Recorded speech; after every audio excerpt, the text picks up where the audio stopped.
It's a variety of things. It's more than one thing? It appears to be. Okay. Give me two examples of what that thing is. It's variety, just two. Two different things. What is it? It appears to be a perennial thing.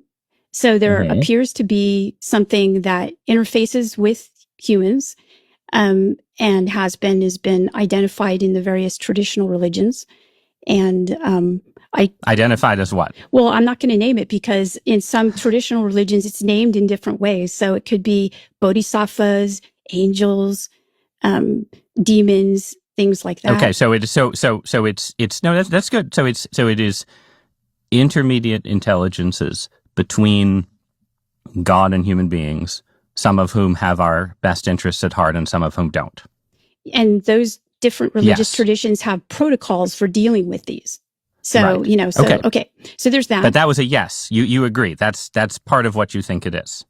I think some of the phenomena is that, not all of it. Then there appears to be some type of technology that is either, in my opinion, this is the truth serum, in my opinion, either is ours, or if it's not ours, it's amazing. Okay.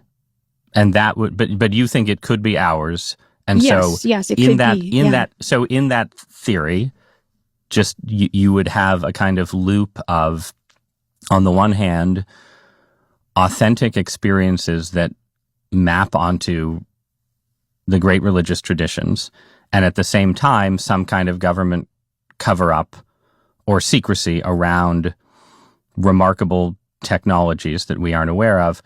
Are those two things linked, or is it just a marriage of convenience then, that the government is happy that people have these kind of supernatural experiences because it makes it easier to cover up the amazing technology? Yeah, that's the question I ask myself. I don't know if they're linked. Okay.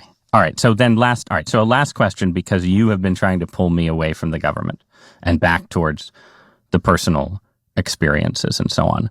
What can, nice secular readers of the New York Times who have been baffled by this conversation, let's say, take away from the personal side of it, the direct encounters that people report having?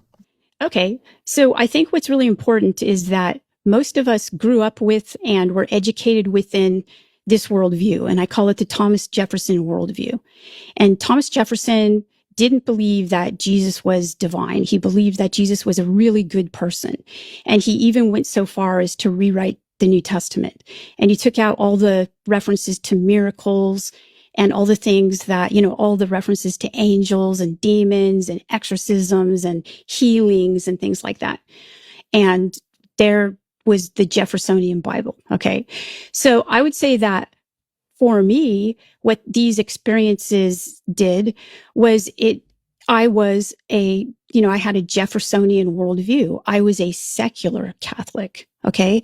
What these experiences did was they jolted me out of that worldview and into the Shakespearean worldview, where, there are things that we don't understand, and why don't we understand that we don't understand them, instead of just doing like the Wall Street Journal did and just say, no, nothing to see here.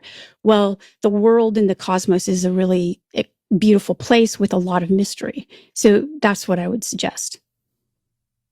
Okay. I endorse that take very strongly.